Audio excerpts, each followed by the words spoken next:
حضرت مریم رضی اللہ تعالی عنہا پاک باز تھیں، مسجد میں رہی تھیں، پر مالک کی حکمت کے تقاضے بڑے عجیب ہیں نا۔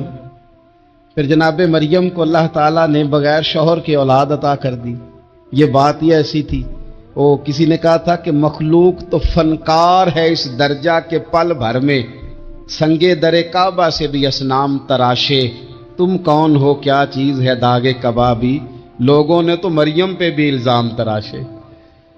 تو لوگوں نے کہا کدھر سے لے آئی بچہ، تیرا باپ تو ایسا نہیں تھا، کہاں سے لے آئی؟ اللہ کرے میں آپ کو سمجھا سکوں، ذرا اپنے آپ کو وہاں کھڑا کریں کہ ایک پاک باز عورت، پاک باپ کی بیٹی، طیب ماں کی بیٹی اور اللہ کے گھر میں پرورش پانے والی خاتون، ایک وہ وقت اور ایک یہ وقت کہ اس عورت کو کٹہرے میں کھڑا کر کے پوچھا جا رہا ہے کہ معاذ اللہ تیری گود میں بچہ جائز نہیں ہے، کہاں سے لائی ہے؟ اب خود سے صفائیاں بندہ کتنی کو دے، کتنی کو وضاحتیں کرے۔ اور میں نے تو اپنی زندگی میں دیکھا ہے زیادہ وضاحت دینے والے کو بھی لوگ جھوٹا سمجھنے لگ جاتے ہیں، زیادہ وضاحت دینے پر بھی لوگ کمزوری کا اظہار سمجھتے ہیں کہ کمزور پڑ گیا۔ آپ صلح کی کوشش کرتے ہیں، سامنے والا بزدل سمجھ لیتا ہے، زیادہ وضاحتیں بھی کمزور کر دیتی ہیں۔ اب حضرت مریم کو کٹہرے میں کھڑا کر کے کہا بچہ کس کا ہے؟ تو پھر خدا بندوبست جب کرے، اللہ جب مددگار ہو، تو پھر حضرت مریم کی گواہی درختوں سے نہیں دلوائی، اس نے پتوں سے نہیں دلوائی، پھر فرشتے نہیں بھیجے۔ حضرت مریم کہنے لگی مجھ سے نہ پوچھو، وہ جو پنگوڑے میں ہے اسی سے پوچھ لو، ان سے پوچھو نا، وہ کون ہے پوچھ لو، ان سے کر لو سوال۔ انہوں نے کہا پنگوڑے میں چند دنوں کا بچہ، یہ جواب دے گا؟ مددگار تھا رب،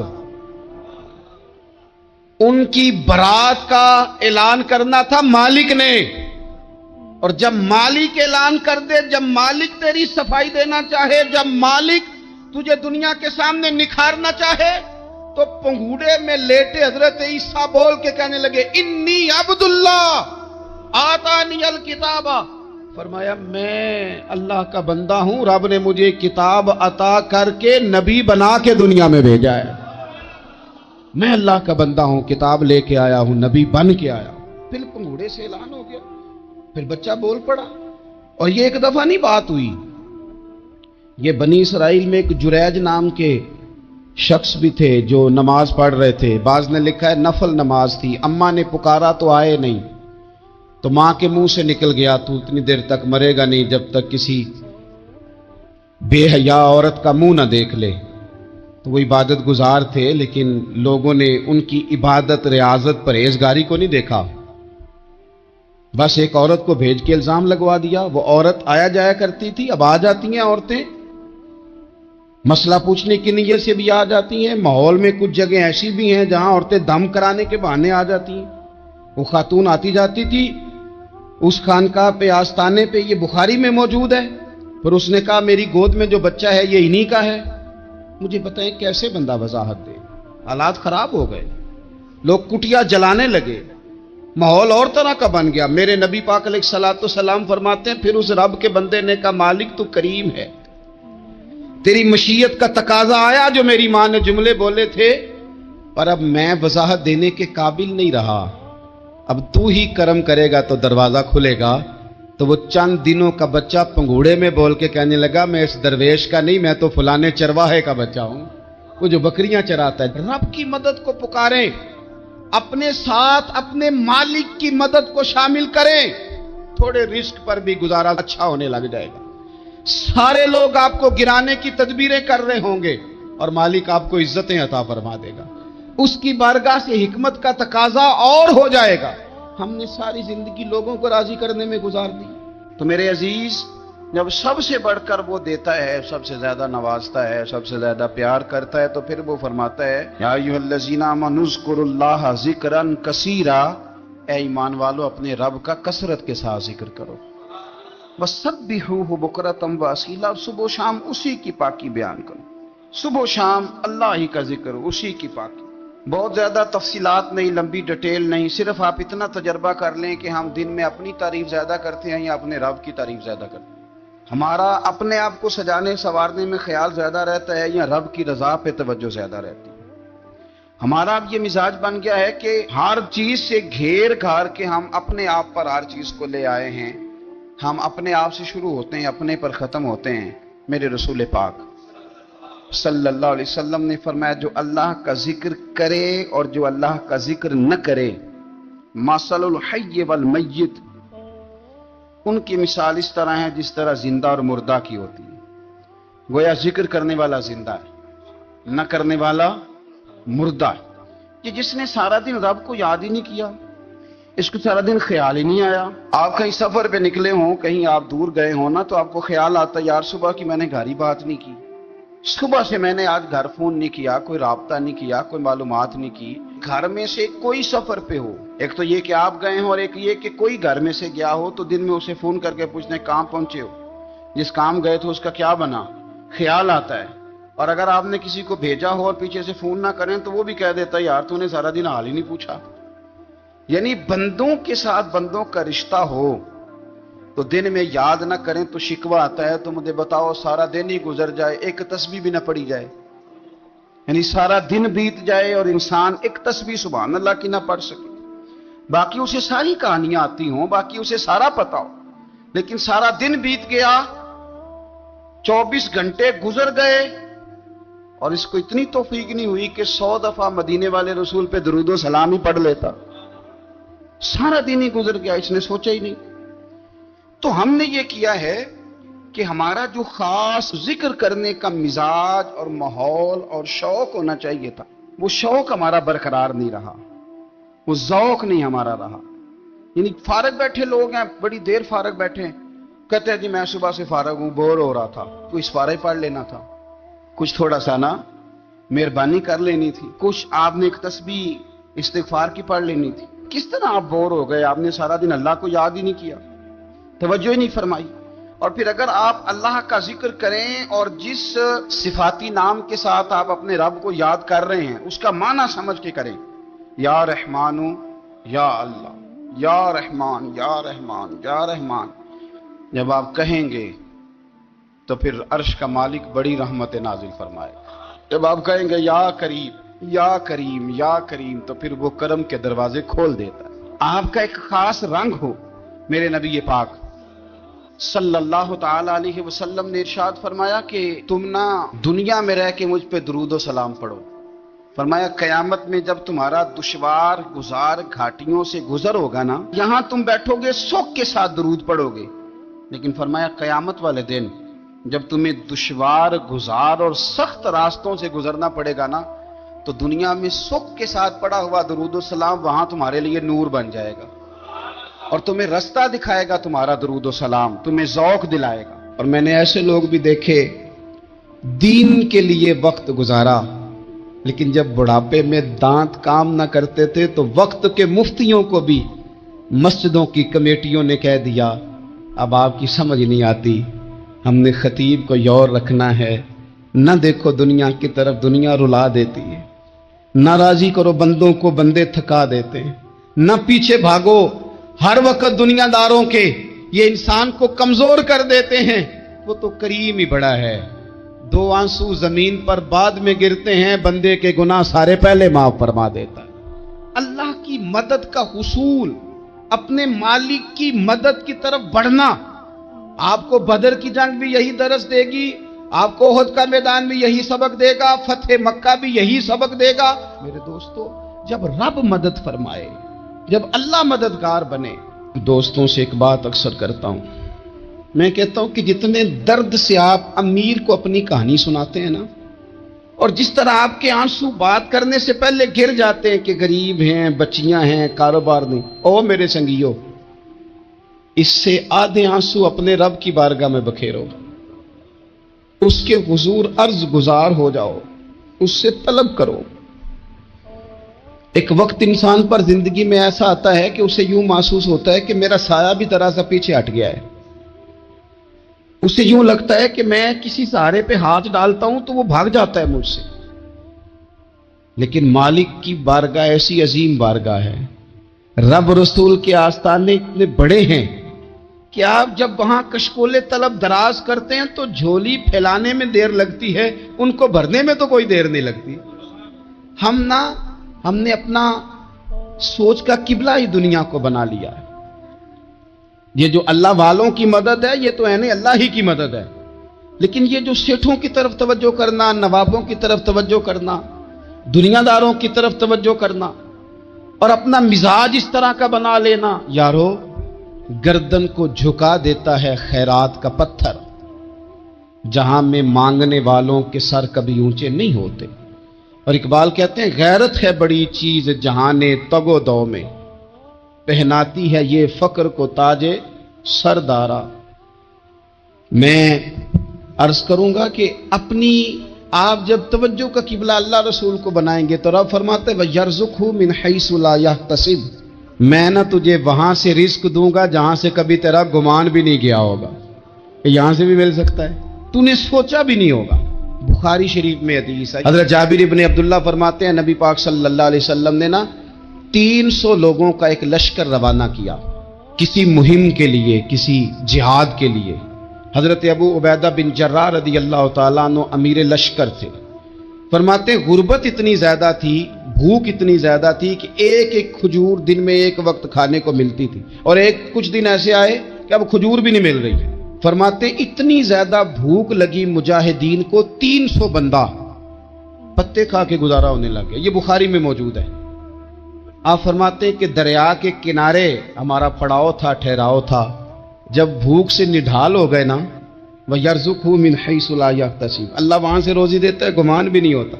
فرماتے ہیں ایک مچھلی اللہ تعالیٰ نے دریا کے کنارے بھیجی. فرماتے ہیں وہ تھی تو مچھلی پر پہاڑ جتنی تھی. بخاری میں لفظ ہیں، حضرت جابر ابن عبداللہ رضی اللہ تعالیٰ عنہ فرماتے ہیں 300 آدمی 18 دن تک اس مچھلی کو کھاتے رہے، مچھلی ختم ہی نہیں ہوئی. مچھلیاں نہیں، مچھلی. کہتے ہیں 18 دن 300 بندہ کھاتا رہا، مچھلی ختم ہی نہیں ہوئی. اور فرماتے ہیں کہ اس کی ہڈی نکال کے، کانٹا کہیں گے آپ اپنی زبان میں، کہتے ہیں وہ نکال کے نا تو اس کو کھڑا کیا نا جب، تو اونٹ کجاوے سمیت اس کے بیچ سے گزر جاتا تھا. 2 اس کے کانٹے جوڑے. فرماتے ہیں وہ اس کا گوشت ہم کھاتے تھے اور اس کی چربی بطور تیل کے ہم جسموں پہ ملتے تھے، بیماروں کو اس سے سکون آتا تھا، تندرستی شفا ہوتی تھی. فرماتے ہیں ہم کھایا بھی ہم نے اور کچھ لے کے ہم مدینے بھی گئے، اور قربان جائیں نبی پاک نے بھی اس میں سے کھایا. ہم نے عرض کی حضور یہ معمہ کیا ہے، یہ ماجرا کیا ہے؟ تو محبوب نے فرمایا تمہارے پاس غذا نہیں تھی، رب نے تمہارے لیے بندوبست کیا ہے، اللہ نے تمہیں دیا ہے. مکان شروع کر لیا، ایک صاحب نے وہ مکان بنانے لگے. آپ وہ حساب لگا رہے ہیں، کہتے ہیں میرے پاس اتنے پیسے ہیں، اتنے میں نے فلانے دوست سے کہنا ہے اس نے دے دینے، اتنے فلانے رشتہ دار سے کہنا ہے اس نے دے دینے، اتنے فلانے سے کہنا ہے اس نے دے دینے. یہ ساری کاپی بنا کے مکان شروع کر لیا. جو روز کہتا تھا نا کوئی حکم ہو جاتے 10 سب سے پہلے اس کو کہا میاں پیسے چاہیے دن. وہ کہندا ہو کل ہی منڈا ٹوریا ہے، کدے تو پرسوں 10 داتے لب جانے سن. میں آپ کو اپنے تجربے کی بات بتا رہا ہوں. جن لوگوں کا خیال ہوتا ہے نا کہ آپ سٹارٹ کریں فلانا کام، ہم آپ کے ساتھ ہیں، اللہ کا ہی کوئی نظام ہے، وہ بالکل بھی نہیں ساتھ ہوتے. لیکن ایسا نہیں ہے کہ کوئی ساتھ نہیں ہوتا. اللہ تعالیٰ بڑے اسباب پیدا کرتا ہے، وہاں سے دیتا ہے جہاں سے گمان بھی. ہمارا یہ ذہن بن جاتا ہے ہم ساری اپنے حساب سے چلتے ہیں، اتنے رشتہ داروں سے، اتنے کون آپ کے ساتھ چلے گا، سوال ہی نہیں پیدا ہوتا. یہ سارے کام چھوڑ کے سب سے پہلے 2 رکعتیں پڑھو، اپنے رب کی بارگاہ میں، رسول کائنات کی بارگاہ میں گزارشات اور استغاثے پیش کرو، وہاں سے خیر طلب کرو.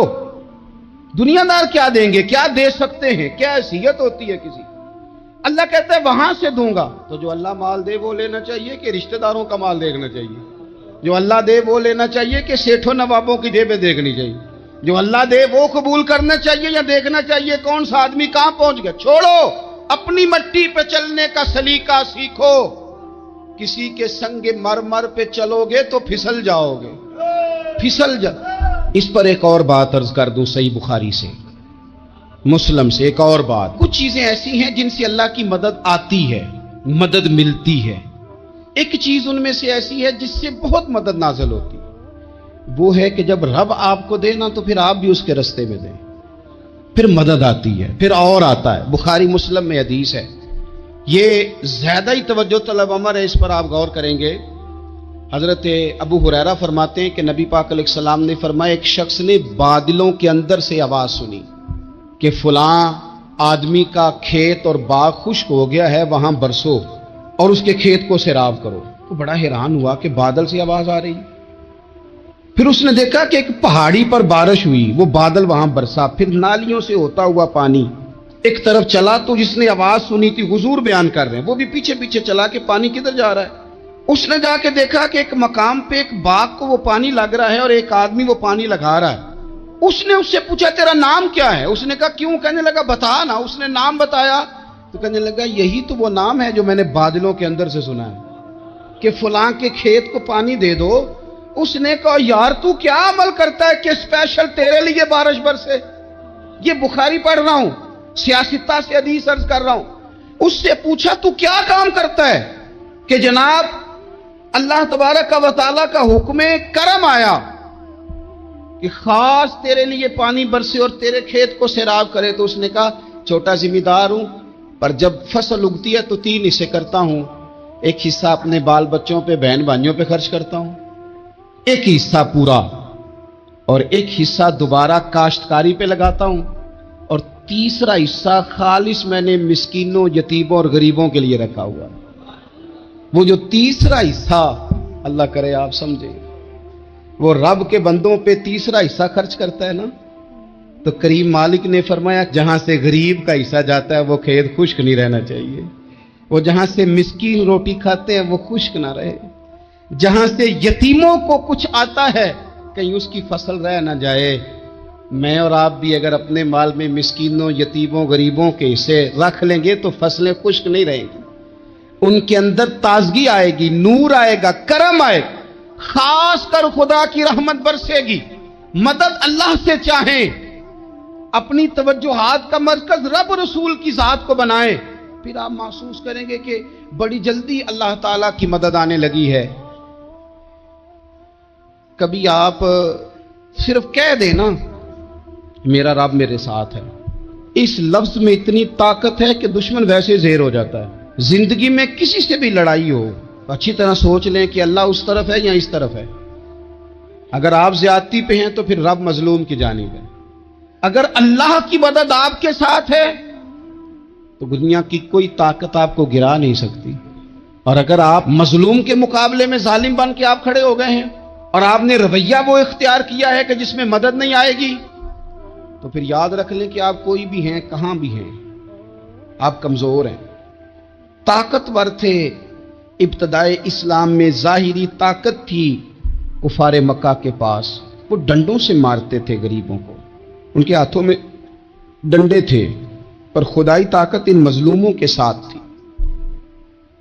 صاحب زرقانی نے لکھا ہے حضرت زنیرہ رضی اللہ تعالیٰ عنہ ایک لونڈی ہے، غریب ہے، ماڑے دا کی کام محمد نس جانا یا رونا، غریب سادی بی بی اور لونڈی کنیزہ، ایک مشرک کی کنیزہ تھی، انہوں نے کلمہ پڑھ لیا، وہ ڈنڈوں سے مارتا، دروں سے مارتا، تکلیف دیتا۔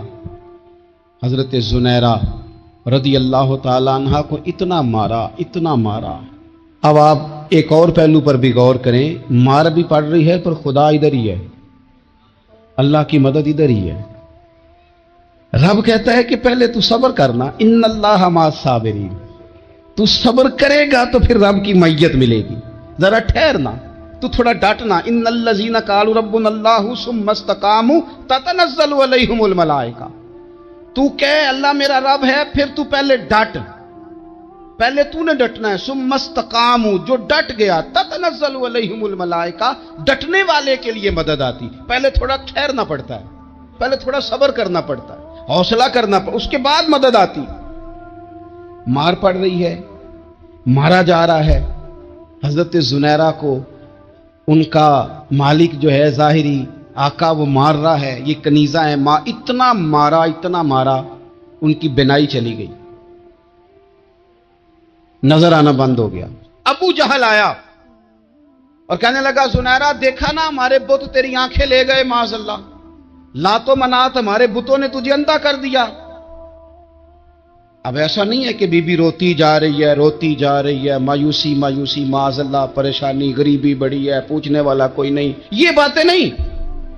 کیا جملے ہیں خاتون کے، کیا لفظ ہیں. ابو جال نے تنزیہ کہا معاذ اللہ، کہنے لگا دیکھا نا ہمارے بتوں نے تجھے اندھا کر دیا. تو جناب زنیرہ آنکھوں کی بینائی گئی ہے، رات کو گئی ہے، دکھ ابھی تازہ ہے، لیکن اللہ پہ جو توکل ہے، اپنے مالک سے جو رشتہ ہے وہ اتنا مضبوط ہے، اتنا طاقتور ہے، اس میں اتنی گہرائی ہے کہ حضرت زنیرہ بول کے نا اتنی قوت سے بولی، اتنی طاقت سے بولی کہ پورے کفر پر لرزہ طاری ہو گیا. فرمانے لگی تمہارے بتوں کی کیا اوقات ہے کہ وہ میری بینائی لے جائیں، یہ میری رب کی حکمت کا تقاضا ہے. جب تک اس نے چاہا زنیرہ دیکھتی رہی، اور جب اس نے چاہا زنیرہ کی آنکھوں کی بینائی چلی گئی، اور اگر وہ چاہے گا نا تو بینائی واپس بھی کر دے گا. اگر ہو ذوق یقین پیدا تو کٹ جاتی ہیں زنجیریں، اگر وہ چاہے گا تو بینائی آ بھی جائے گی. حضرت زنیرہ نے رات کو یہ لفظ کہے، ابو جال اور سارے کفار ڈر کے سن کے چلے گئے. آپ اطمینان سے آ کے بستر پہ سوئی. جب سویرے اٹھی تو اللہ نے آنکھوں کی روشنی واپس کر دی تھی. آنکھوں کی اب چھڑی پکڑی ہے، بازاروں میں گھومتی ہے، کہتی ہیں بلاؤ کدھر ہے تمہارے نات و منات، دیکھو میرے رب نے روشنی واپس کر دی. آ کر میرے ساتھ ادھر آ ستمگر ہنر آزمائے، تو تیر آزما ہم جگر آزمائے. بیمار لوگوں یاد رکھو، کہہ دیا ڈاکٹر نے کہ تو بڑا بیمار ہے، تو بڑا کمزور ہے، یہ ہو گیا وہ ہو گیا، تو ڈاکٹر اپنے علم کے مطابق بات کر رہا ہے. ہوگا تو وہ جو میرا رب چاہے گا. کمزور ہو جانا، پریشان ہو جانا، تکلیف میں آ جانا، پتہ نہیں بات ہو گئی ہے تو جانے کیا ہو جائے گا. اپنی زندگی کے اندر اپنے رب سے رشتہ مضبوط کریں، رسول کائنات سے رشتہ مضبوط کریں، اللہ والوں سے رشتہ مضبوط کریں. حضرت زنیرہ نے پیغام دیا کہ زندگی میں جو جینا چاہتے ہیں تو وہ رب کا نام لے کے جی سکتے ہیں. جو اپنی زندگی میں خوشیاں دیکھنا چاہتے ہیں تو رسول اللہ کے نام پر خوشیاں دیکھی جا سکتی ہیں. توکل کی بنیاد پر بندہ خوشیاں لے سکتا ہے.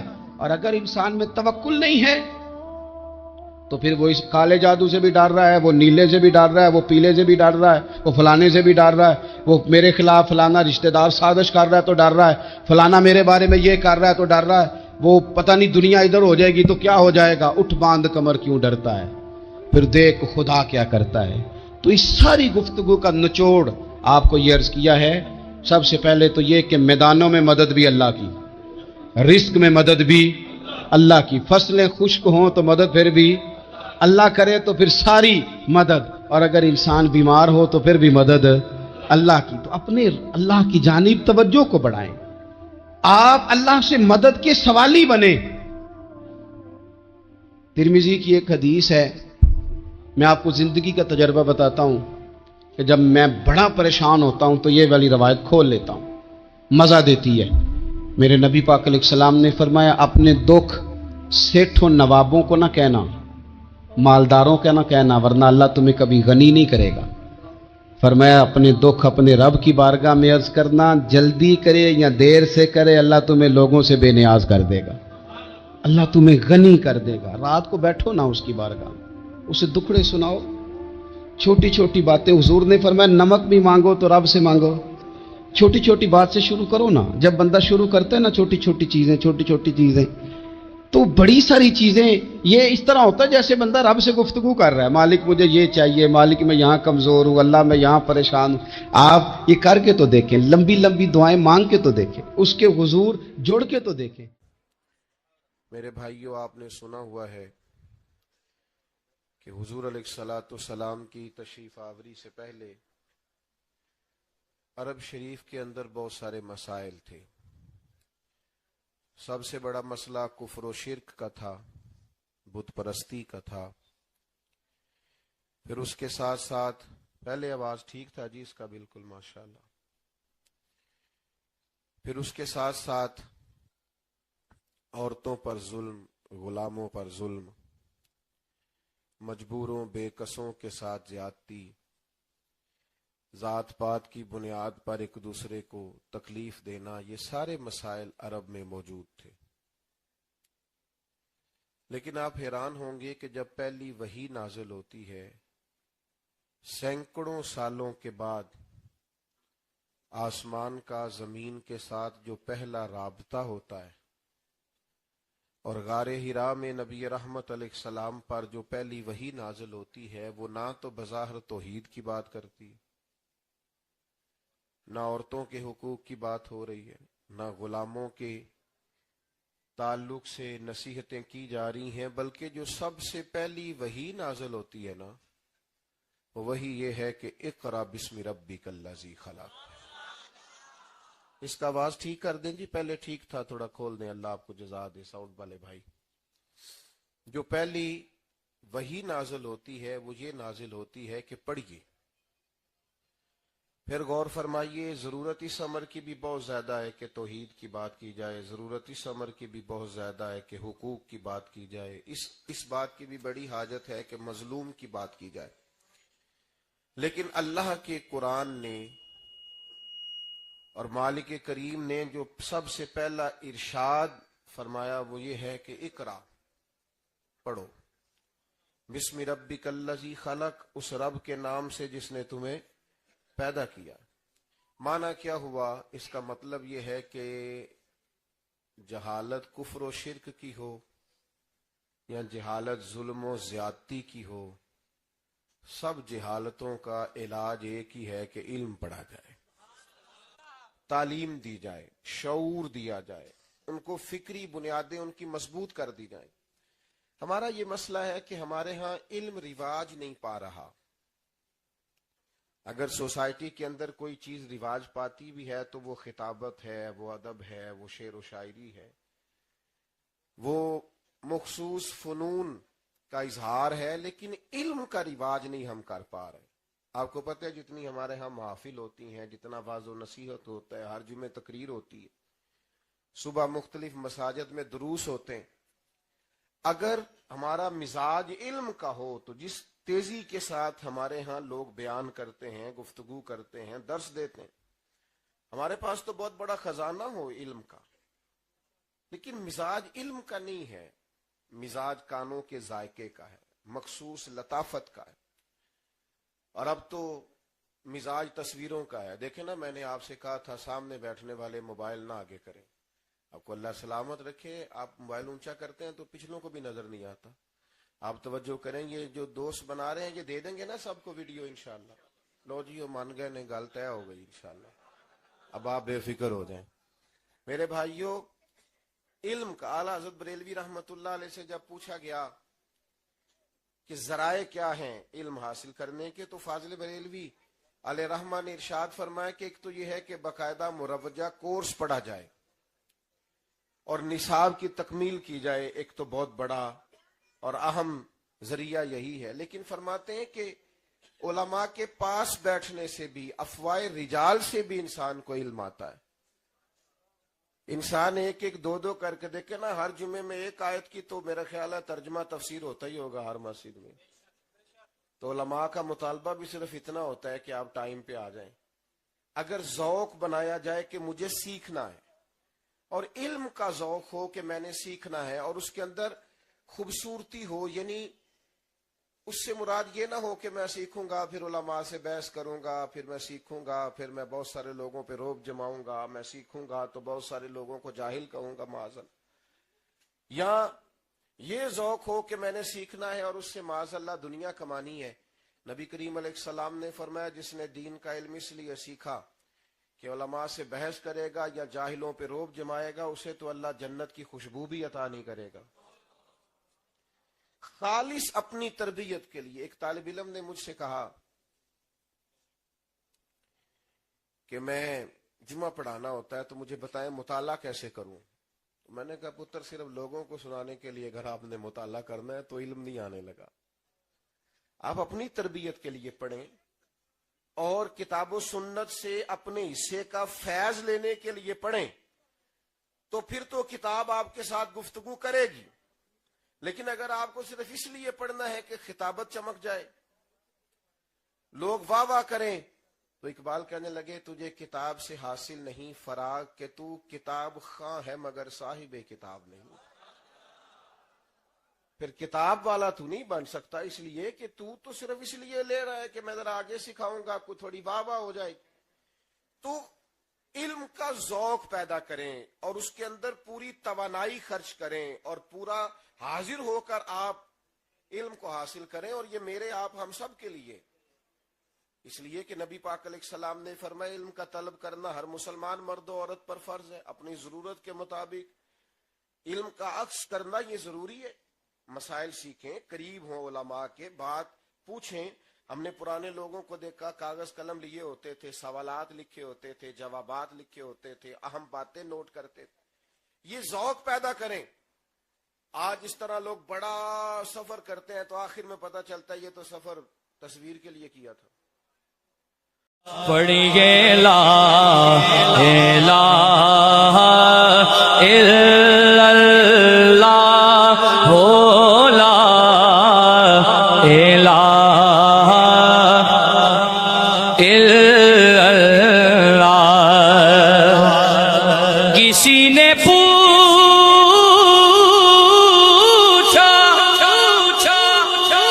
کہ جنت کی کوئی قیمت ہے تو مصطفیٰ نے کہا